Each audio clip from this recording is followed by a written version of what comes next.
pengembangan nilai agama dan moral ini terdapat perkembangan sosial dan emosi, yaitu perkembangan sosial adalah kemampuan seseorang dalam berperilaku di dalam lingkungan sekitarnya atau masyarakat yang sesuai dengan tuntutan sosial, norma dan nilai atau harapan sosial. Kemudian perkembangan emosional adalah sesuatu keadaan yang kompleks, dapat berupa perasaan ataupun getaran jiwa yang ditandai oleh perubahan biologis yang muncul menyertai terjadinya suatu perilaku dan perilaku sikap moral yang berarti perilaku yang sesuai dengan kode moral kelompok sosial yang dikembangkan oleh konsep moral. Kemudian permasalahan sosial yang sering terjadi pada anak usia dini adalah sebagai berikut: egosentris, anak yang terisolasi, agresif dan negativisme, pertengkaran, mengejek dan menggertak, perilaku yang sok berkuasa dan prasangka yang buruk. Kemudian 3, permasalahan emosional yang sering terjadi pada anak usia dini adalah bisa seperti kekurangan afeksi, cemas, hipersensitif dan fobia.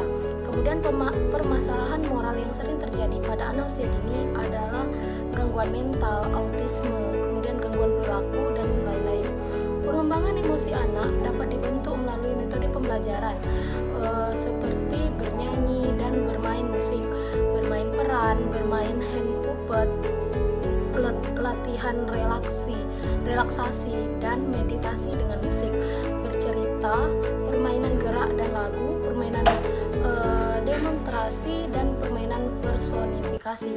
Selain itu, pengembangan emosi anak juga dapat dibentuk dari lingkungan di mana anak itu tinggal.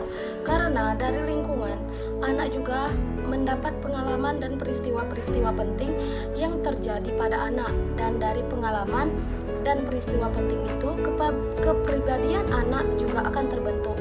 Kemudian nilai agama. Keagamaan anak usia dini yaitu segala sesuatu yang berkaitan atau berhubungan dengan sikap, ritual maupun kepercayaan anak yang bersifat agama. Perkembangan keagamaan pada anak usia dini mempunyai peran yang sangat penting bagi perkembangan berikutnya. Ada beberapa faktor yang dapat mempengaruhi perkembangan nilai-nilai keagamaan pada diri anak, yaitu faktor pembawaan dan faktor lingkungan. Misalnya, ketika guru atau orang tua mentradisikan atau membiasakan anak-anak untuk berperilaku seperti mencium tangan orang tua, berjabat tangan, mengucapkan salam ketika akan berangkat dan pulang sekolah, dan contoh-contoh lainnya. Seperti itu akan terinternalisasikan dalam diri anak sehingga menjadi suatu kebiasaan mereka sehari-hari. Itu saja yang dapat saya jelaskan.